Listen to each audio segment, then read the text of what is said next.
இந்தியை எதிர்ப்பதுதான் தமிழ் தேசியத்தின் ஒரு அங்கம். இந்திய தேசியத்தை எதிர்ப்பதுதான் தமிழ் தேசியத்தின் அங்கம்.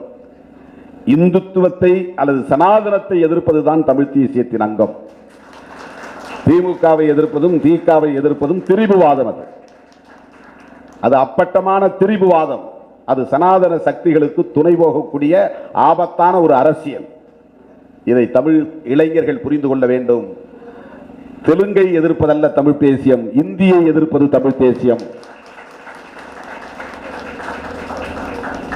பெரியாரியத்தை எதிர்ப்பதல்ல தமிழ் தேசியம், சனாதனத்தை எதிர்ப்பது தமிழ் தேசியம்.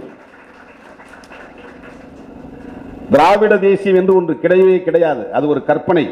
திராவிட தேசியம் யார் சொன்னது? ஏது திராவிட தேசியம்? இவர்களாக கற்பனை செய்து கொண்டார்கள்.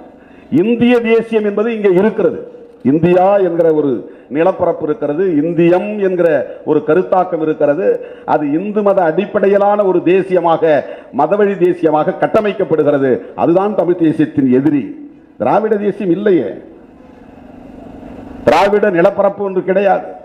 திராவிட இனம் என்கிற ஓர்மை இங்கு கிடையாது. திராவிட தேசியம் என்பது ஒரு கற்பனை. அன்றைக்கும் சொல்கிறோம், இன்றைக்கும் சொல்கிறோம். இல்லாத திராவிட தேசியத்தை எதிரி என்று காட்டுவது, மக்களை திசை திருப்புவது, அதுவும் திரிபுவாதம் தான். அதுவும் திரிபுவாதம் தான். திராவிட தேசியம் என்று யாரும் இங்கே பேசவில்லை. ஒரு காலத்தில் திராவிட நாடு என்ற கருத்தை முன்வைத்திருக்கலாம். ஆனால் அது அப்போதே கைவிடப்பட்டு விட்டது. அதன் பின்னர் தமிழும் தமிழினமும் தமிழ் மண்ணும் தான் திராவிட அரசியலாக இருந்தது.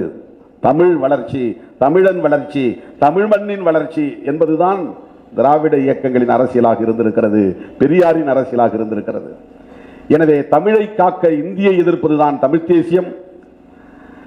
தமிழ் தேசியத்தை வளர்த்தெடுக்க இந்திய தேசியத்தை அல்லது இந்துத்துவ தேசியத்தை எதிர்ப்பதுதான் தமிழ் தேசியம்.